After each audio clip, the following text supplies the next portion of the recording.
CTV's W5. Here is Sandy Ronaldo. Welcome back.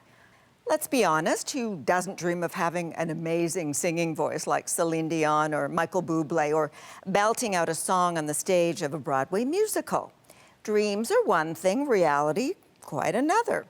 Well, now there's an outlet, a growing international sensation for wannabe crooners.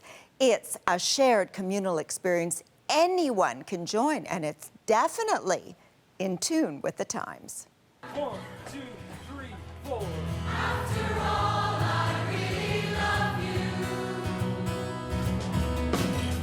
you. Hundreds of fans gather on a cold autumn night in Toronto's Yonge and Dundas Square. Most aren't here to see a live musical event. These people from all walks of life are part of the show. Some have beautiful voices, others not so much. It doesn't matter. They've all come here to have fun and sing along with David Goldman and Nobu Edelman, the creators of Choir, Choir, Choir. 1, 2, 3, 4. It has become a musical phenomenon that started in Canada but is now sweeping the globe. I bless the rains down in Africa. From this event in Toronto to a David Bowie tribute at Radio City Music Hall in New York. To the Everyman Theatre in Ireland and a song by the alternative rock band The Franken Walters.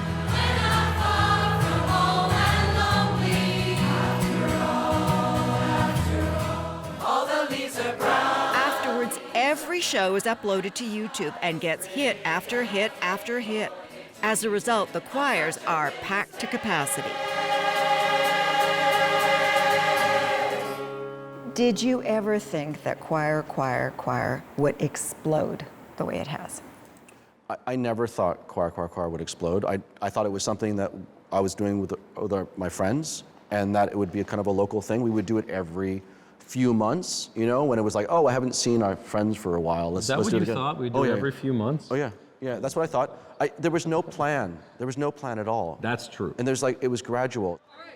Tonight might take longer than average nights, but that's okay. This song basically repeats. Once you finish the first chorus, that's the end of the song. That Except was for a the joke. bridge. Oh, I thought you were being So serious. humorless now. David and Nobu play off each other on stage and off. It's a dynamic they've had since the moment they met up at a choir-themed birthday party on a fateful night in 2008.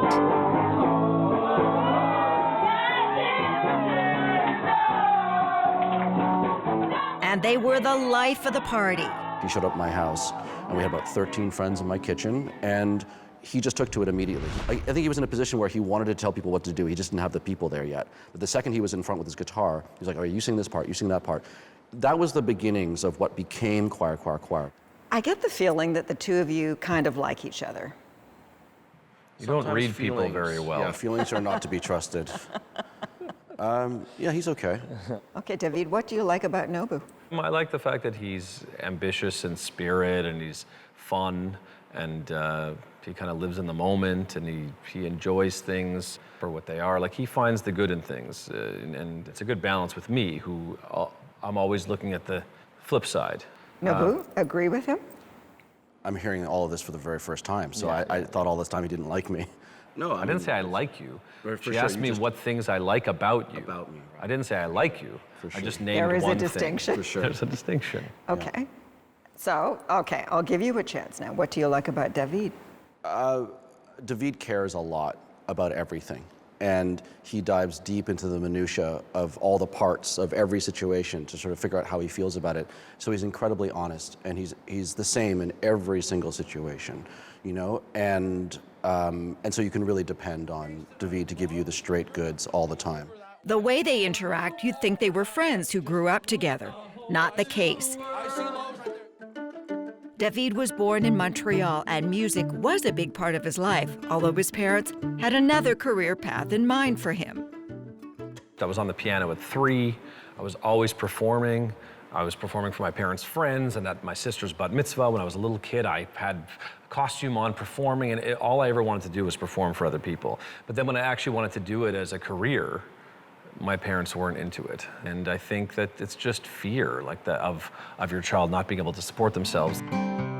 When he was 23, David moved to Toronto, got a job at a local cafe, and began writing music with the hopes of one day performing on stage. Nobu's childhood was different. He was exposed to the art scene at a young age. His father, Sid Edelman, was the entertainment columnist for the Toronto Star. His Japanese mother, Toshiko, always encouraged his love of music. And growing up in downtown Toronto, Nobu loved the city's diverse neighborhoods, like Kensington Market. So what is it about this neighborhood that speaks to you? I mean, it's been a huge part of my life since day one. You know, my mother would bring me here because she'd have to go shopping, and we'd come with her. So I got a sense of, you know, there's so many characters here. So from a very young age, I was influenced by all these colorful characters working at the fish store, the cheese shop. This is typical of where your mom would take you, Oh yeah, for sure. Yeah, she'd bring me in here, and it was like the world of cheese, global cheese, and you could just, like, they would just make you try everything, you know? As a little one. As a little kid, you Yeah. know, and I had like mild taste back then. He learned a lot about the food and multicultural scene. It led Nobu and two friends to the Food Network, All right, 2 solar ovens. creating a show called Food Jammers, which helped hone his performance skills. Our first piece of edible art looked beautiful, but couldn't stand the test of gravity. But music kept drawing him back. 2.5 years after Nobu and David met up at that birthday party, the duo reconnected and began brainstorming the idea of a choir comprised of random singers. They spread the word. Well, Nobu, I remember you sitting on the couch, he's like typing on Facebook. And looks at me, he's like, what's the event name? We need to put an event name. I'm like, I don't know, how choir, like just calling out people to come and sing. Their first show was at this real estate office and drew a small crowd. After a local newspaper wrote a favorable review, they organized another sing-along, this time at a bigger space, and then another, and another. Posting every performance on social media and YouTube, slowly what started out small grew into something big. There was no way for us to think about it becoming a phenomenon, and really it was gradual. For the first 4 months, we didn't charge anything. You know, it was from that very first Think night. of the money we could have made. Well, soon they were making money, charging cover fees as week after week, more and more fans showed up, looking to experience the energy they were seeing online. Jealousy, turning saints into the sea, swimming through sick love. Fans like Orna Gang, who is a super fan. I heard so many songs about rainbow. And has attended more than 200 shows. She saves the lyric sheets from every performance. What was it about Choir, Choir, Choir that drew you in? Well, at the beginning, it was just the idea of singing together in harmony. That was it. That's all I knew about the place. But as I started going and getting to know the place and the people and feeling more and more comfortable, I realized there is a community there. A community that was there for her after a battle with cancer.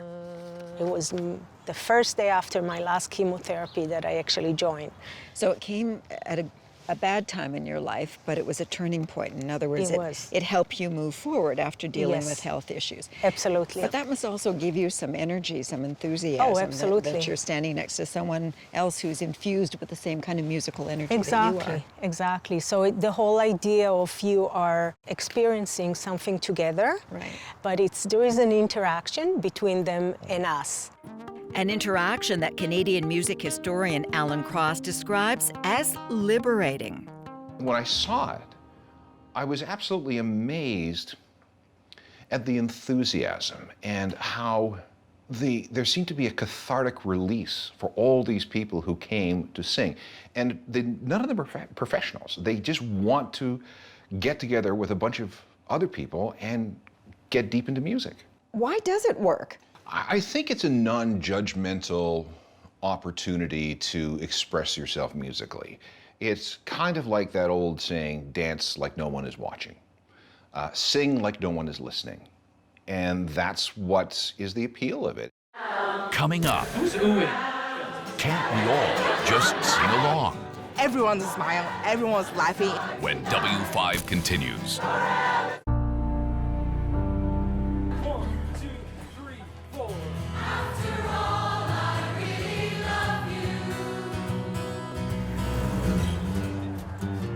Once a week, no matter the season, fans line up inside this Toronto bar For what?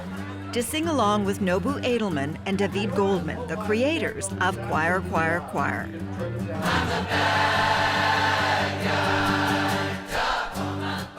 What started as a small sing-along has blossomed into a booming business, driven in part by the pair's chemistry both on and off the stage. How do you come to a consensus on what song you're going to do? I mean, it's changed over the years. Early days, we were establishing our identity, so we were picking songs that we really cared about, that we had emotional connections to. We were building what Choir, Choir, Choir was. Yeah, why are we doing these songs? Now, we'll do anything if we feel like it's the right song. 1, 2, 3, 4. On this night, participants pay $5 to watch Nobu and David work through it. In exchange, everyone gets the lyrics and the chance to belt out the 80s classic, Total Eclipse of the Heart. We love to sing, so every time we can get a babysitter, we're here. I love the vibe. I love how cavalier they are. They make everybody feel comfortable and at home. And excellent quality music and arrangement, so you feel like you can really get into it and belt it out as loud as you can sing, so it's great fun. And having fun is important to David and Nobu. They start by warming up the crowd. You may notice there's a big honking camera over here, helmed by a beautiful man named Kirk. They are from a fledgling broadcaster in town called CTV. I'll give you a hint. Ba-ba-ba-da, ba-ba-ba-da, ba-ba-ba-da, ba-ba-da-ba-da.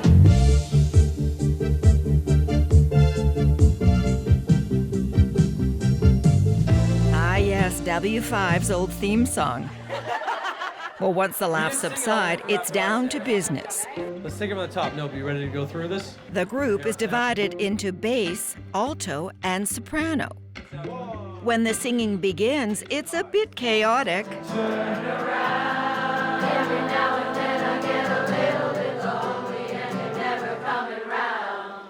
Who's oohing? That sounds like Soon things start coming together. After a few hours, everyone knows their parts.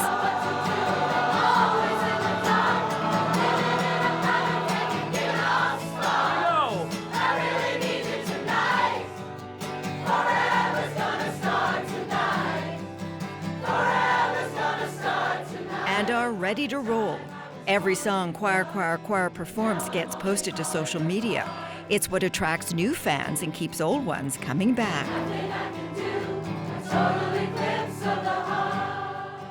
Look at people coming out of the bar, like, out of the place. Everyone's smiling, everyone's laughing, even though you first think like nothing is gonna come out of it. And then it's like, okay, you first run, second run, okay, it's working. And then it comes out beautiful. What do you think the appeal is? Why do you think people idea. show up, that, they follow you on Facebook, they want to be part of the group? No idea, you're joking, right? Yeah. What's the appeal? It's like emotional exercise for people.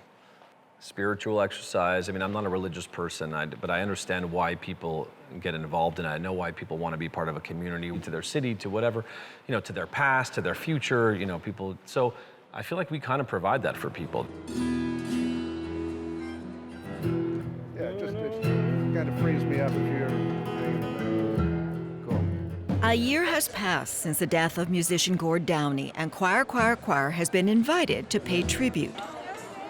Tonight we get to do it with members of the Tragically Hip, and we're just so honored. You get to do it, members And of you get to, Tragically yes, Hip. absolutely. Like, what kind of opportunity is that? Once the crowd of thousands is under control, Nobu and David teach them the harmonies to one of the Tragically Hip's biggest hits, Grace 2. The main group is going, he said, I'm tragically hip. And the high group goes, he said, I'm tragically hip.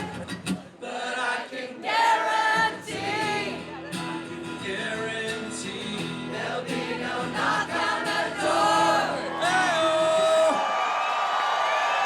It is emotional, not just for the crowd, but for the hip. We got two of the members of the band. It was the first time they performed since Gord Downey had passed away, and people showed up, and a lot of people showed up, and it was really powerful. And just to have all these people in downtown Toronto singing, I come from downtown. I mean, it was just, there was an energy in the crowd.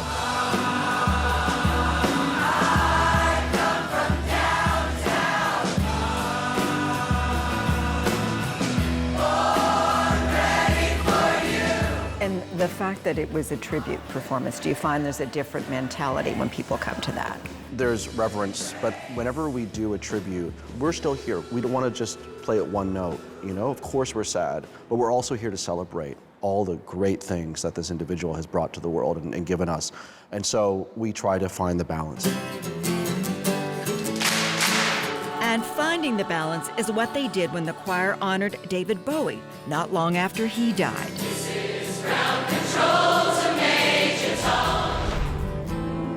And Prince, not long after his voice was silenced.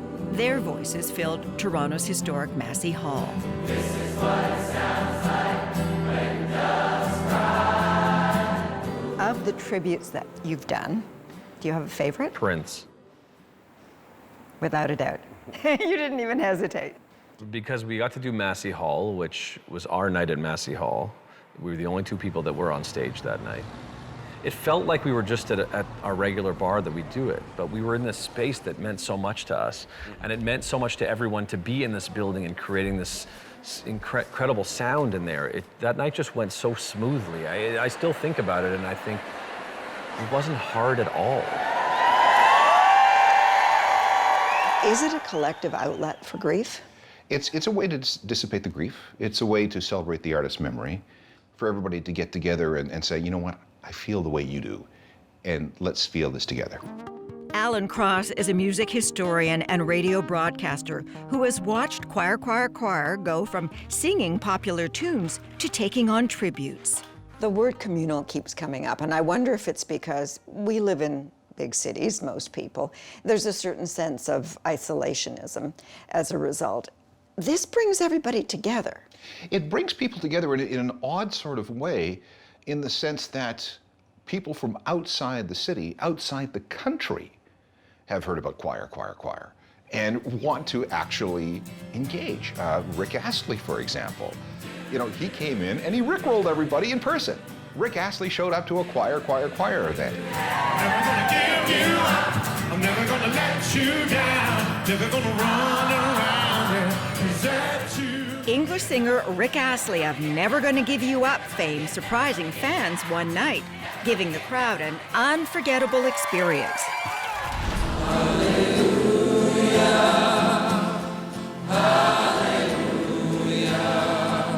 And Montreal-raised Juno Award-winning songwriter Rufus Wainwright singing his rendition of the powerful Leonard Cohen song that's been viewed more than 9 million times online.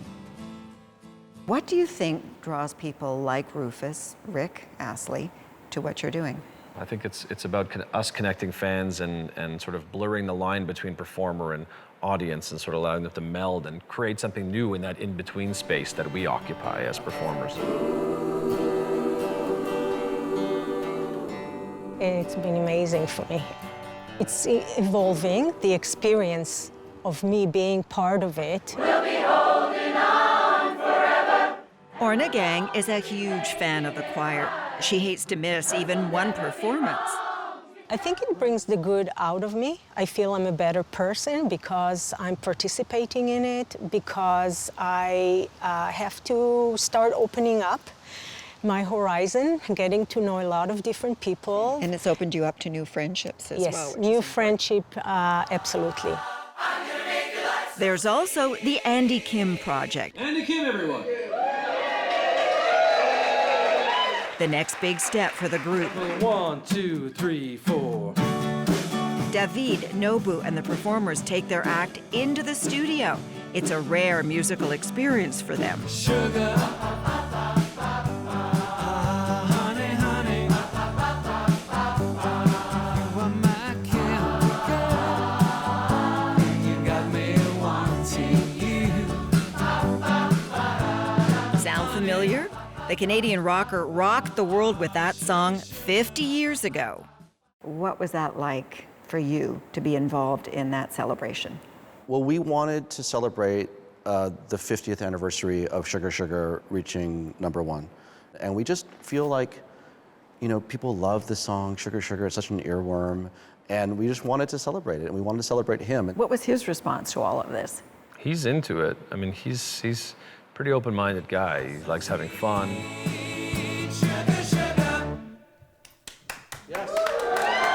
And fun is what the fans and co-founders of Choir are still having, despite their packed schedule. At the end of the day, what do you hope people will take away from this? Love. I would like people to take away that they're not alone, and that they can reach out and they can be part of something that will enrich themselves personally, but also bring them closer to other people and maybe possibly create bonds that then they can move forward together with those.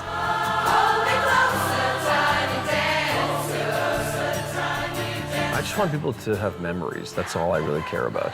If people remember it, the fact that people will be driving in their car in 30 years from now, or whatever we're driving in 30 years from now, and they'll remember the part they sang that night 40 years earlier. If they just remember it, that's everything to me.